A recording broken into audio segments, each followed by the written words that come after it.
나는 지금도 그날의 공기를 기억한다. 별표. 기자실 문이 조용히 닫히던 순간 방 안의 온도는 갑자기 내려갔다. 몇십 개의 눈빛이 일제히 나를 향해 꽂혔다. 마치 누가 먼저 흔들리는지 내기를 하는 듯한 침묵이었다. 그중 한 기자가 손을 들었다. 표정은 예리했고 목소리는 냉정했다. 회장님은 정규 고등교육도 받지 못하셨다는데 정말 대기업을 이끌 수 있습니까? 순간 사람들의 눈빛이 무겁게 흔들렸다. 마치 그래, 그것이 모두가 궁금했던 질문이지 라고 말하는 듯했다.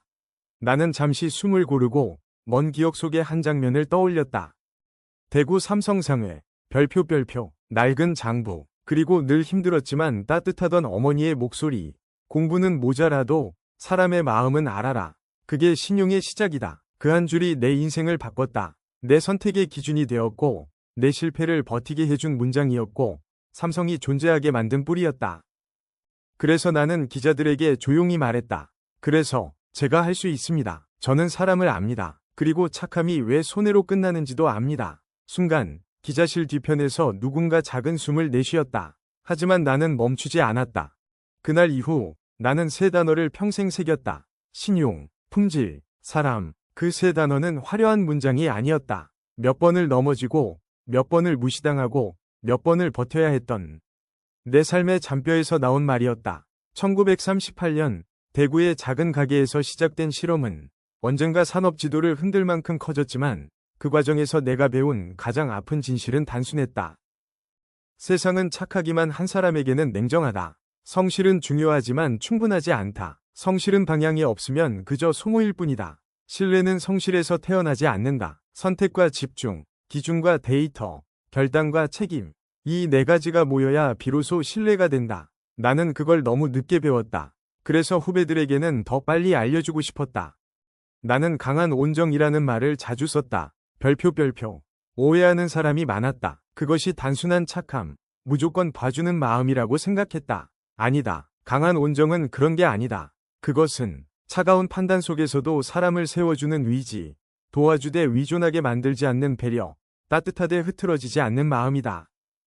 그리고 무엇보다 사랑하되 책임을 유예하지 않는 자세다. 나는 이 철학으로 제도를 바꾸었고 언어를 바꾸었고 삼성의 보고 문화를 완전히 바꾸었다. 왜냐하면 감동은 순간이지만 신용은 평생이기 때문이다. 내 회의실에서 가장 많이 던진 질문은 하나였다. 해봤어? 간단해 보이지만 이 질문에는 모든 경영의 본질이 담겨 있었다. 오늘 반드시 해야 할 단 하나를 위해 과감히 다른 것을 거절해 본 적 있는가? 미사역구 대신 숫자와 현장을 직접 확인해 본 적 있는가? 검토하겠습니다라는 애매한 표현을 버리고 한다, 안 한다로 책임을 말해 본 적 있는가? 회의실은 늘 조용해졌다. 침묵은 불편했지만 그 침묵이 바로 성장의 시작이었다. 사람은 기준이 없으면 칭찬에도 흔들리고 비난에도 흔들린다. 바람만 불어도 기울어지는 갈대가 된다. 나는 그 모습을 수도 없이 보았다. 내 기준은 평생 변하지 않았다. 품질을 낮춰 얻는 이익은 결국 신용을 잃는 비용이다. 감정으로 채운 계약은 언젠가 숫자가 무너뜨린다. 그래서 나는 때때로 완고하다, 고집이 세다, 는 이야기를 들었다. 좋다. 완고함이 없어서 무너지는 기업을 나는 너무 많이 보아왔다. 강한 온정은 현장에서 증명된다. 수원, 구미, 해외 공장, 고객 라운지, 협력사 창고, 어디든 문제가 생기면 나는 시간 끌지 않았다. 누가 뭐라 해도 결정을 미루지 않았다. 결단은 손해처럼 보인다. 하지만 결국 실력과 신용을 남긴다. 삼성이 그 길을 걸어온 것도 바로 그 결단 덕분이었다. 이제 나는 이 이야기를 듣는 당신에게도 똑같은 부탁을 한다. 오늘 무엇을 하겠다는 계획보다 무엇을 하지 않겠다는 선언을 먼저 하라. 그 선언이 없다면 당신의 성실은 타인의 긴급함에 소모되고 당신의 재능은 끝나지 않는 부탁의 목록 속에서 사라진다. 신뢰는 모든 일을 다 해주는 사람에게 쌓이지 않는다. 신뢰는 끝내는 사람, 말을 명확히 하는 사람, 선택한 일을 지키는 사람에게 쌓인다. 곧 우리는 수원 방직 공장의 연말 납기 현장으로 갈 것이다. 모두의 부탁을 들어주던 김 과장과 우선순위 바뀌면 단호히 거절하던 박 과장. 누가 회사를 지켰는지 당신은 곧 보게 될 것이다. 그리고 왜 내가 거절은 냉정이 아니라 신뢰의 시작이다 라고 말했는지 직접 확인하게 될 것이다. 수원 방직 공장의 겨울은 유난히 길었다. 새벽 공기는 늘 축축했고 기계가 돌아가는 소리는 밤과 낮의 경계를 지워버렸다. 그곳에서 나는 두 사람을 오래 지켜보았다. 한 사람은 언제나 웃는 얼굴의 김 과장이었다. 다른 한 사람은 말수가 적고 표정이 굳은 박 과장이었다. 김 과장은 좋은 사람 위 전형이었다. 회의가 끝나면 그는 늘 마지막까지 남았다. 이건 제가 하겠습니다. 그건 제가 도와드릴게요. 걱정 마십시오. 밤새서라도 맞추겠습니다. 그의 책상 위에는 남의 일로 쌓인 서류가 더 많았다. 주말에도 공장에 나왔고 불평 한마디 없었다. 사람들은 그를 좋아했다. 누군가는 이렇게 말했다. 김 과장 같은 사람이 많아야 회사가 돌아가지. 박 과장은 달랐다. 회의 시간. 그는 일정표를 펼쳐놓고 차분하지만 단호하게 말했다. 이건 이번 주 우선순위가 아닙니다.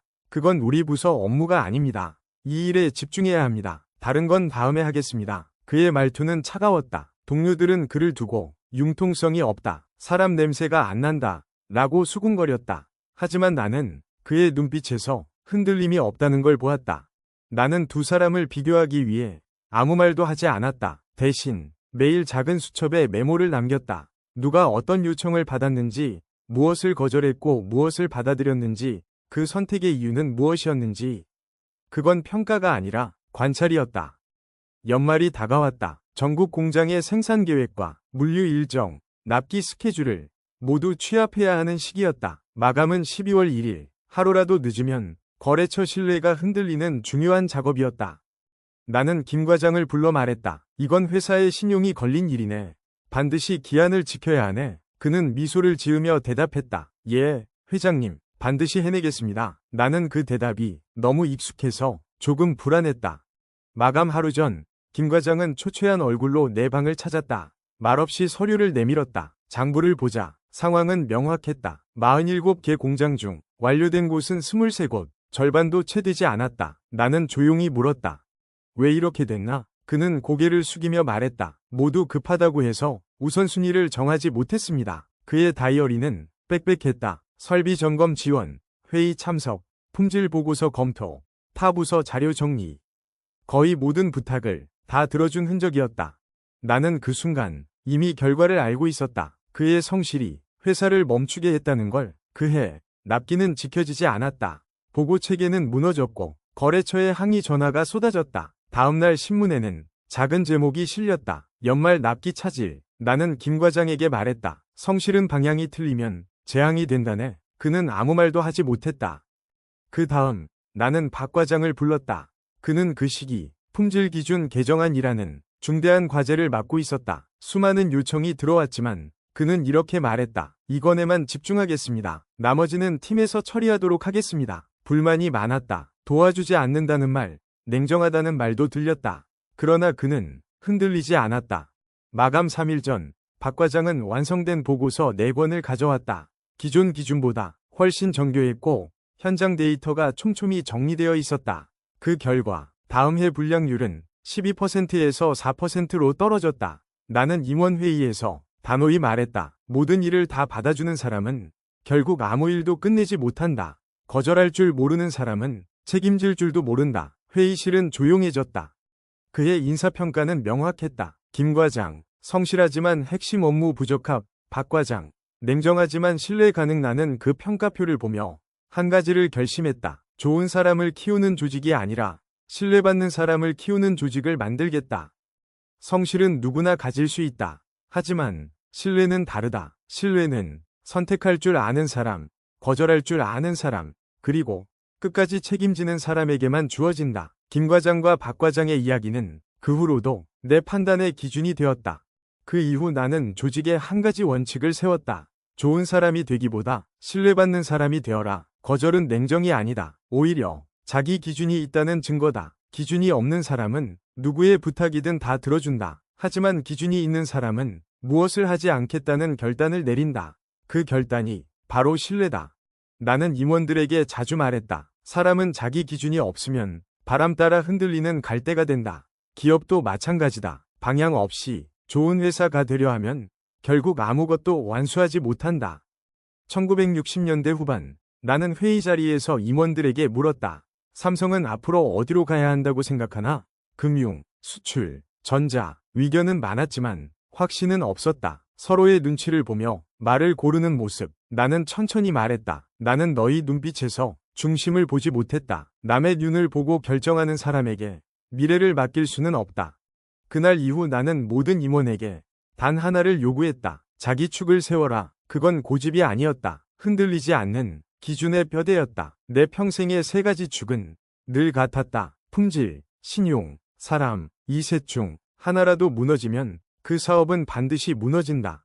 나는 젊은 간부들에게 이렇게 말했다. 눈치를 본다는 건 네가 기준을 잃었다는 뜻이다. 누군가 싫어하더라도 내 판단이 옳다면 결과로 증명하라. 나는 완고하다는 말을 수없이 들었다. 하지만 완고하지 않은 기준이 사람과 회사를 무너뜨리는 모습을 나는 너무 많이 보았다.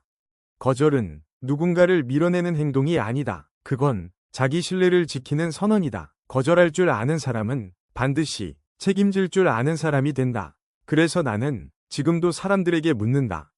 해봤어? 네가 해야 할 일을 지키기 위해 단호히 거절해 본 적 있어?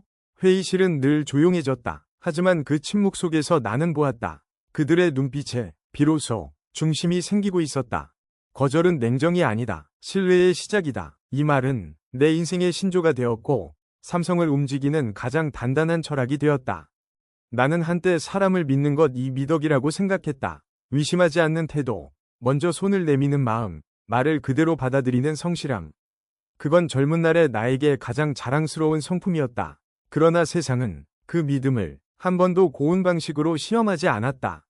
1950년대 후반, 전쟁이 끝난 뒤에 한국은 모든 것이 부족했다. 자본도, 자재도, 무엇보다 질서가 없었다. 삼성 역시 예외가 아니었다. 우리는 재건 사업에 뛰어들었고 도로 건설 자재를 납품하고 운송 사업까지 손을 뻗고 있었다. 그때 한 신생 건설업체 사장이 내 사무실을 찾았다. 그는 단정한 옷차림에 공손한 말투를 가지고 있었다. 별표. 그리고 말끝마다 이런 말을 덧붙였다. 회장님, 저는 이윤을 위해서가 아니라 조국의 재건을 위해 일하고 싶습니다. 그의 눈가가 젖어 있었다. 그 순간 나는 그 말에 감동했다. 이 사람이라면 믿을 수 있겠다. 나는 그 자리에서 계약을 승인했다. 총공사비 12억 원, 완공기간 3개월 단축. 그 결정이 나와 회사를 어디로 데려갈지 그땐 알지 못했다. 한 달 뒤 보고서에 이상한 숫자가 올라왔다. 작업 인원 120명 중 실제 근무자는 35명. 시멘트 사용량은 많았지만 규격품이 아니었다. 나는 곧바로 현장으로 내려갔다. 먼지 바람 속에서 나는 겨우 서 있는 몇 명의 인부를 보았다. 현장은 비어 있었다. 나는 물었다. 무슨 일인가? 그 사장은 고개를 숙이며 말했다. 잠시 인원을 이동시켰을 뿐입니다. 품질에는 문제 없습니다. 그 말은 너무 익숙했다. 그리고 너무 가벼웠다. 한 달 뒤 그 회사는 부도가 났다. 이미 지급한 공사비는 회수할 수 없었다. 그날 밤 나는 장부를 덮으며 혼잣말을 했다. 눈물과 말에 속았다. 숫자와 사실을 보지 못했다. 그 사건은 내 경영 인생의 첫 번째 큰 전환점이었다.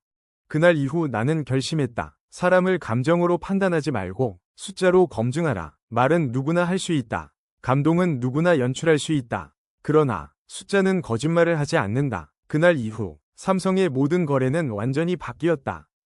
협력 업체를 선정할 때 나는 계약서보다 먼저 세 가지를 봤다. 지난 3년간의 실적, 인원 구조와 실제 투입 인력, 현장 방문 기록. 재무제표는 내가 직접 확인했다. 누군가는 말했다. 회장님, 너무 불신이 심하신 것 아닙니까? 나는 단호하게 답했다. 확인은 불신이 아니라 신뢰의 시작이다. 처음엔 거래처들이 부담스러워했다. 삼성과 일하면 너무 피곤하다. 하지만 시간이 지나자 그 말은 이렇게 바뀌었다. 삼성과 일하면 힘들지만 뒤통수는 맞지 않는다. 그 말은 나에게 최고의 칭찬이었다. 나는 그때 깨달았다. 착한 마음이 회사를 살리는 게 아니라 정확한 검증이 회사를 지킨다는 것을. 그 이후 모든 의사결정은 데이터로 돌아갔다. 느낌이 아니라 근거로, 연민이 아니라 책임으로. 이 철학은 훗날 삼성 인사 시스템의 뿌리가 되었다. 1970년대 초 나는 전자산업에 도전할 준비를 하고 있었다. 수많은 국내외 업체가 달콤한 제안을 들고 찾아왔다. 최신 일본 설비를 싸게 들여올 수 있습니다. 미국 회사와 협력하면 40% 수익률을 보장합니다. 그들은 모두 확신에 찬 얼굴이었다. 나는 단 하나의 질문만 던졌다. 지난 3년간 실적이 있나? 대부분은 그 질문 앞에서 말을 잃었다. 그럼 답은 이미 나온 것이다. 나는 미소를 지으며 회의를 끝냈다. 많은 사람들이 말했다. 회장님, 너무 보수적입니다. 이익을 놓치고 있습니다. 그러나 나는 알고 있었다. 이익보다 중요한 건 신용이라는 것을. 확인 없는 감동은 언젠가 큰 대가를 치른다. 그 기준은 냉정했지만 정확했다. 그 결과 삼성은 불과 10년 만에 수입 조립 회사에서 자체 개발 기업으로 성장했다. 그 과정에서 수많은 유혹이 있었지만 나는 임원들에게 늘 이렇게 말했다. 별표. 사람은 말로 판단하면 속고 숫자로 판단하면 배운다. 그래서 신입사원 교육 첫날 나는 이 문장을 적게 했다. 데이터 없이 감동으로 판단하는 건 경영이 아니라 도박이다.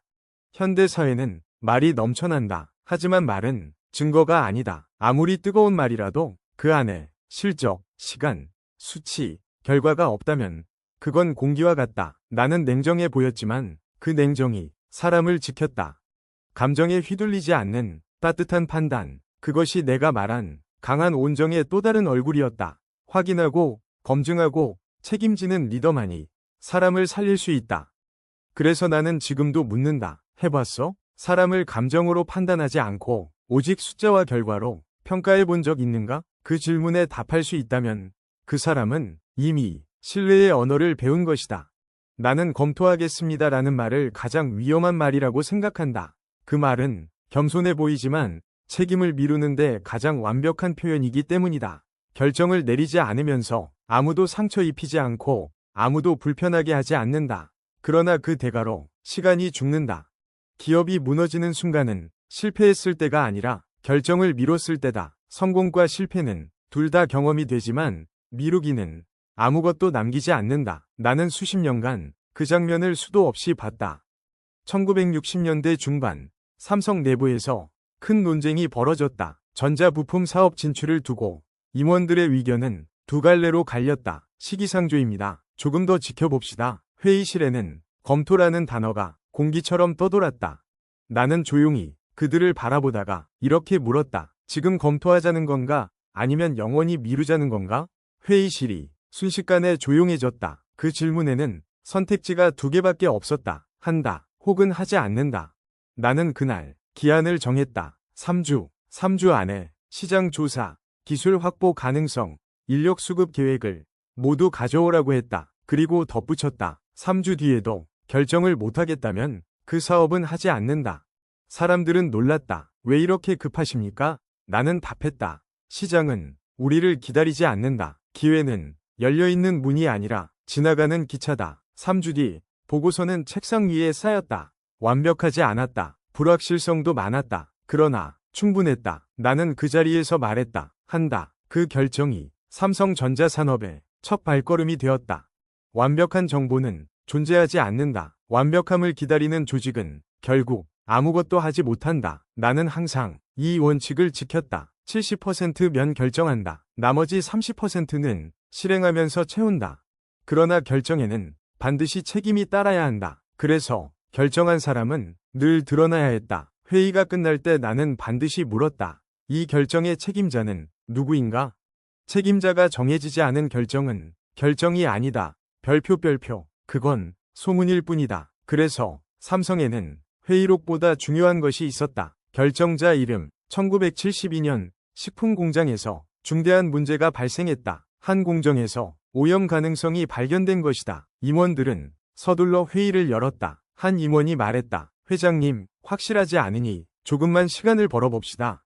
그 말은 너무도 익숙했다. 나는 즉시 반문했다. 그 시간 동안 누가 책임질 수 있나? 아무도 대답하지 못했다. 나는 그 자리에서 결정했다. 전량 폐기, 즉시 중단. 손실은 컸다. 수십억 원이었다. 그러나 나는 망설이지 않았다. 며칠 뒤 검사 결과가 나왔다. 오염 가능성은 실제로 매우 낮았다. 임원들이 조심스럽게 말했다. 회장님, 조금만 기다렸다면. 나는 고개를 저었다.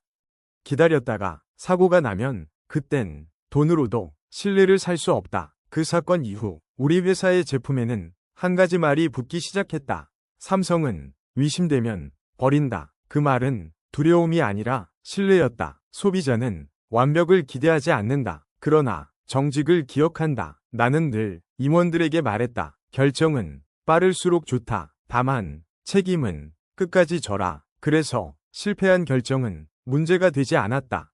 문제가 되는 건 결정을 미루다, 사고를 키우는 것이다. 그건 무능이 아니라 비겁함이다. 리더의 가장 큰 죄는 실수가 아니라 회피다. 나는 완벽한 리더가 아니었다. 수많은 오판도 했다. 그러나 도망친 적은 없다. 그 태도가 조직의 기준이 되었다. 조직은 리더의 속도를 담는다. 느린 리더 아래서는 모두가 눈치를 본다. 결정이 빠른 조직은 책임이 분명하다.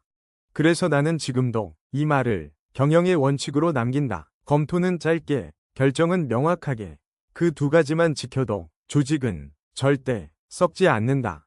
나는 한때 좋은 상사가 되는 것이 리더의 미덕이라고 믿었다. 부하의 말을 잘 들어주고 되도록 상처 주지 않고 조금 부족해도 기회를 한 번 더 주는 것. 그것이 사람을 키우는 길이라 생각했다. 그러나 시간이 지나며 나는 깨달았다. 착한 상사는 조직을 망친다. 그 말은 차갑게 들리겠지만 현실은 그보다 더 냉혹했다. 1960년대 후반 삼성의 한 공장에서 문제가 반복되기 시작했다. 불량률이 계속 높았다. 보고서에는 늘 같은 이름이 있었다. 그 공정위 책임자는 성실한 사람이었다. 지각도 없고 말도 공손했고 부하 직원들에게 인망도 있었다. 그러나 결과는 늘 같았다.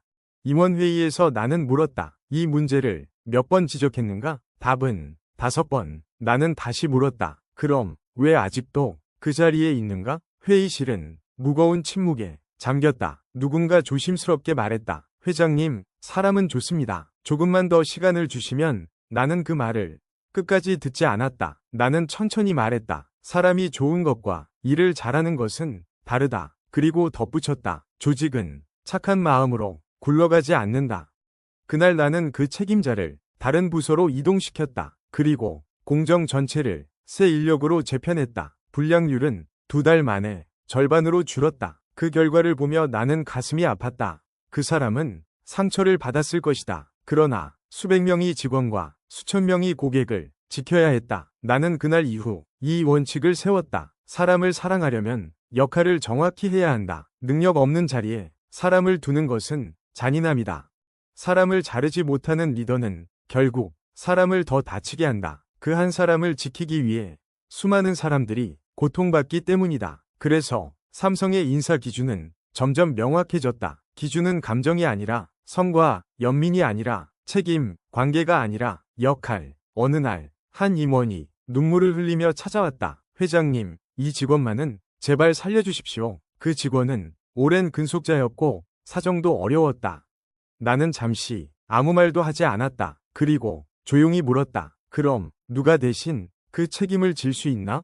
그 임원은 고개를 떨구었다. 답은 이미 나온 것이다. 나는 말했다. 회사는 동정으로 운영되지 않는다. 그리고 그 결정을 미뤄두지 않았다. 이별은 언제나 고통스럽다. 그러나 명확한 기준 없는 동정은 조직을 병들게 한다.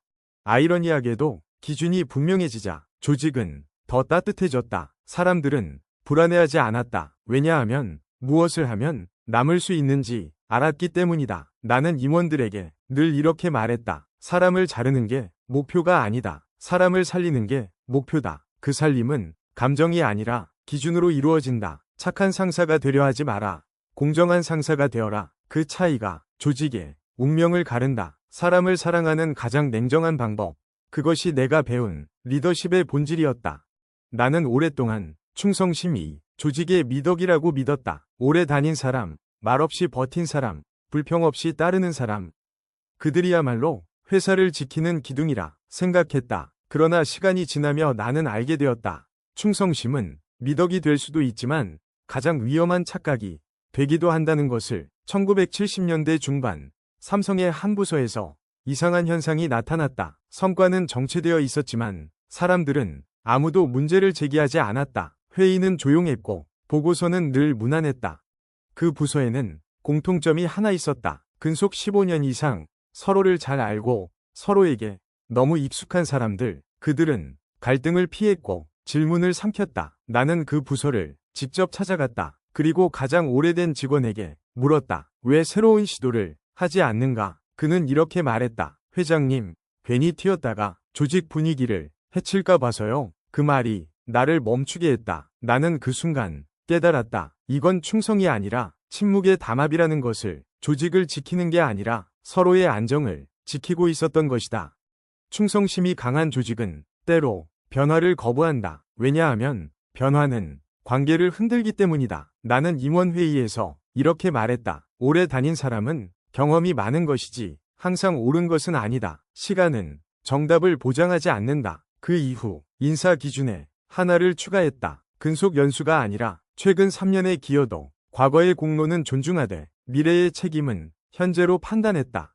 이 결정은 큰 반발을 불러왔다. 회장님, 우리는 가족 아닙니까? 그 말은 따뜻하게 들렸지만 위험했다. 나는 단호하게 답했다. 회사는 가족이 아니다. 가족은 성과를 묻지 않지만 회사는 묻는다. 가족 같은 회사는 결국 누군가를 희생시킨다. 열심히 일하는 사람보다 오래 버틴 사람이 보호받기 때문이다. 나는 조직이 따뜻해지길 원했지 느슨해지길 원하지 않았다. 그래서 원칙을 분명히 했다.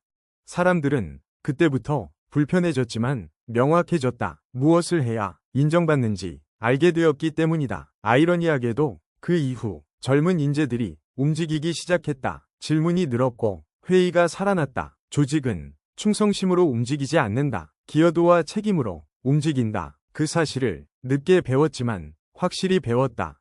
나는 지금도 이 말을 남긴다. 회사를 위해 침묵하지 마라. 질문하지 않는 충성은 조직을 늙게 만든다. 진짜 충성은 말을 아끼는 것이 아니라 문제를 드러내는 것이다. 그것이 회사를 살리는 유일한 길이다. 나는 말을 잘하는 사람을 경계하게 되었다. 설득력이 있고 분위기를 읽고 상사의 표정을 빠르게 따라오는 사람, 그들은 회의실을 장악했다. 처음엔 그 능력이 필요하다고 생각했다. 조직에는 표현력이 필요하고 조율이 필요하기 때문이다. 그러나 시간이 지나자 다른 모습이 보였다. 말을 잘하는 사람은 대개 문제를 정리하는데 능숙했다. 그러나 문제를 해결하는데 능숙한 경우는 그리 많지 않았다. 그들은 항상 이렇게 말했다. 걱정하지 않으셔도 됩니다. 이미 준비 중입니다. 조금만 더 지켜보시죠. 그 말들은 편안했다. 너무 편안했다. 어느 회의에서 한 임원이 30분 동안 설명을 했다. 자료는 훌륭했고 말은 유창했다. 회의가 끝날 무렵 나는 단 하나만 물었다. 그래서 지금 무엇을 결정하자는 건가? 그 임원은 잠시 말을 멈췄다. 그리고 다시 설명을 시작했다. 나는 그때 확신했다. 이 사람은 답을 피하고 있다는 것을. 반대로 회의실 구석에는 항상 조용한 사람들이 있었다. 말수가 적고 발언을 망설이며 필요할 때만 입을 여는 사람들. 나는 그들을 눈여겨보기 시작했다. 어느 날 그중 한 사람에게 회의가 끝난 뒤 따로 물었다. 아까 왜 아무 말도 하지 않았나? 그는 잠시 망설이다가 이렇게 말했다. 이미 결정은 내려진 것 같아서요. 괜히 말해도 분위기만 흐릴까 봐서요. 그 말이 내 등을 서늘하게 했다. 나는 깨달았다. 조직이 병들 때는 회의실이 조용해진다. 모두가 말할 때가 아니라 말해야 할 사람이 침묵할 때다. 그날 이후 회의 방식이 바뀌었다. 나는 먼저 말을 아꼈고 질문부터 던졌다. 이렇게 말했다. 반대 의견부터 말해달라. 가장 불편한 점을 먼저 이야기해달라. 처음엔 아무도 입을 열지 않았다. 나는 기다렸다. 침묵이 불편해질 때까지. 그리고 가장 조용하던 사람이 입을 열었다. 그의 말은 짧았지만 정확했다. 지금 방식으로는 3개월 뒤 문제가 생깁니다. 그 한 문장이 30분의 설명보다 가치 있었다. 나는 즉시 물었다. 왜 그렇게 생각하는가? 그는 현장 데이터와 직접 본 상황을 차분히 설명했다. 그날 이후 나는 기준을 세웠다.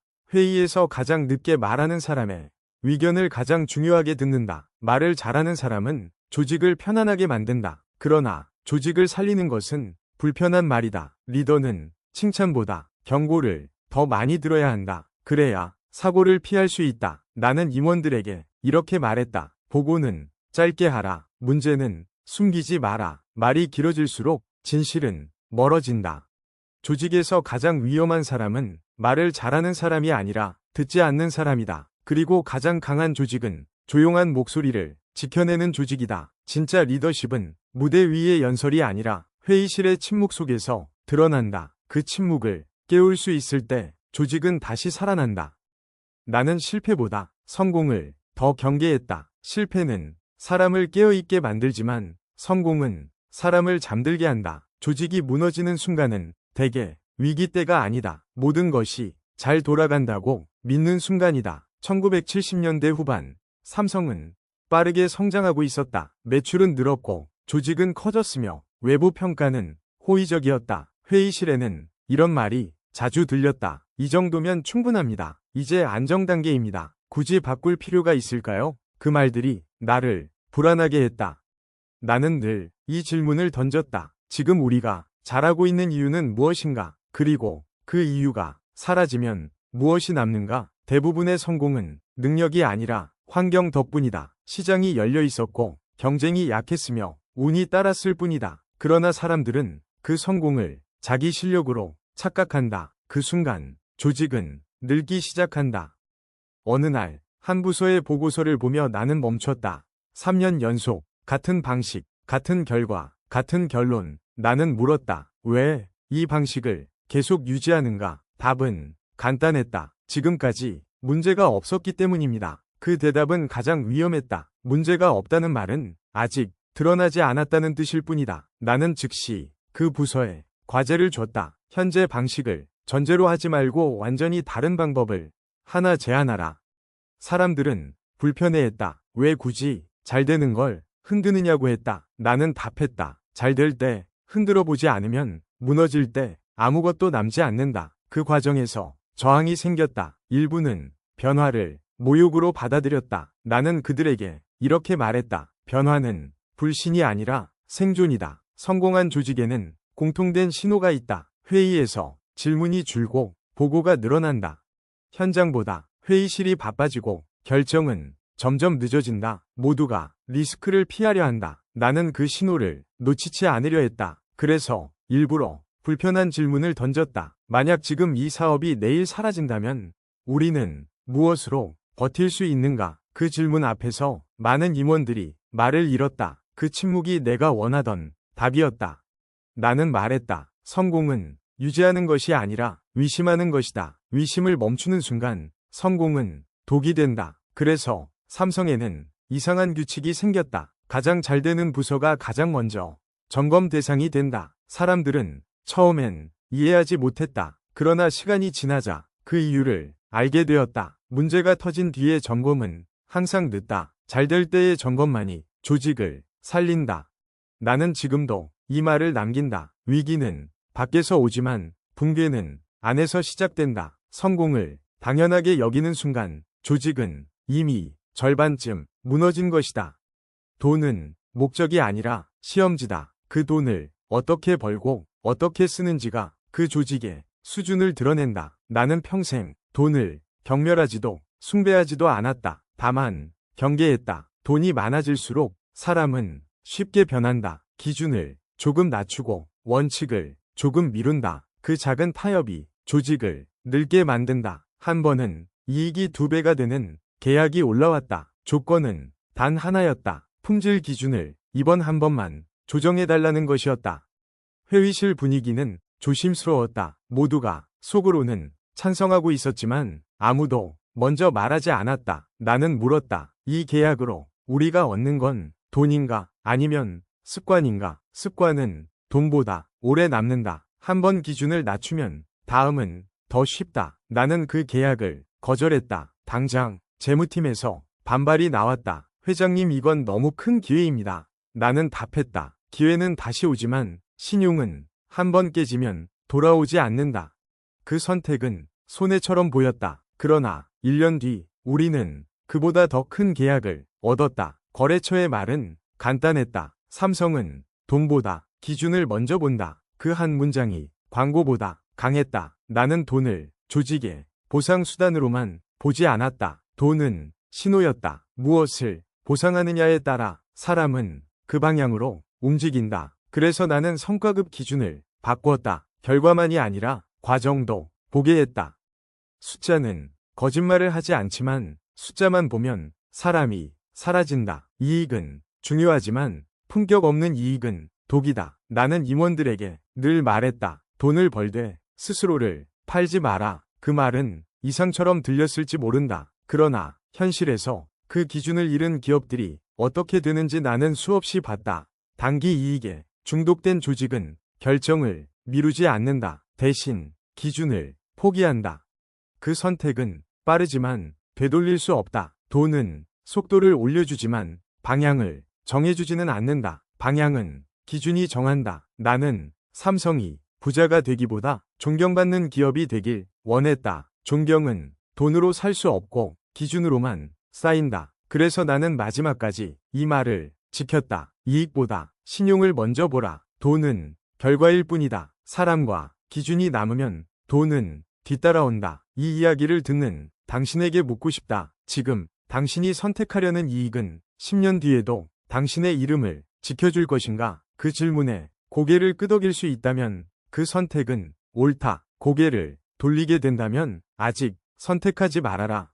나는 완벽한 사람도 천재도 아니었다. 다만 기준을 버리지 않으려 했을 뿐이다. 내 인생을 지탱한 것은 능력이 아니라 선택이었다. 쉽지 않은 선택, 인기 없는 선택, 당장은 손해처럼 보이는 선택. 사람들은 묻곤 했다. 왜 그렇게까지 버티십니까? 나는 늘 같은 대답을 했다. 버티는 게 아니라 지키는 것이다. 지키지 않으면 결국 무엇을 위해 일했는지 잊게 된다.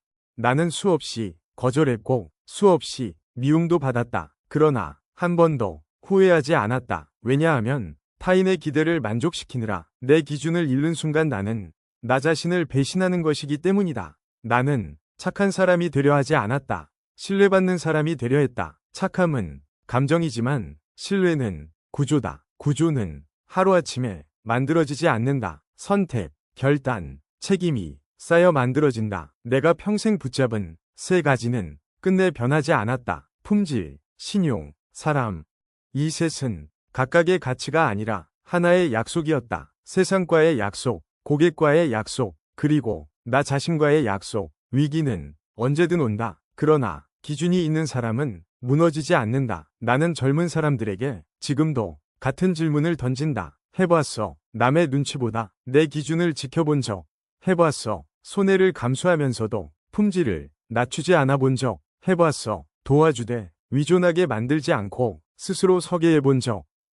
해봤어. 모두가 침묵할 때 혼자라도 결단해 본 적. 그 질문에 단 하나라도 고개를 끄덕일 수 있다면 당신은 이미 강한 기준 위에 서 있다. 기억하라. 세상은 착한 사람에게 냉정하다. 그러나 기준 있는 사람에게는 결국 존중을 보낸다. 성공은 목적이 아니라 결과다. 지켜야 할 것을 끝까지 지킨 사람에게 따라오는 부산물이다. 내 인생의 결론은 단순하다. 착함으로 시작해 단호함으로 완성하라. 그리고 마지막으로 이 말만은 남기고 싶다. 신용은 쌓는데 평생이 걸리지만 무너지는 데는 단 하루면 충분하다. 그러니 오늘도 스스로에게 이 질문을 던져라. 해봤어. 그 질문에 정직하게 대답하는 사람만이 끝내 신뢰받는 사람이 된다. 이것이 내가 평생 실험하며 얻은 단 하나의 진실이다. 품질과 신용과 사람을 지키는 한 우리는 결코 무너지지 않는다. 이야기는 여기서 끝난다. 그러나 기준의 싸움은 지금부터 당신의 몫이다.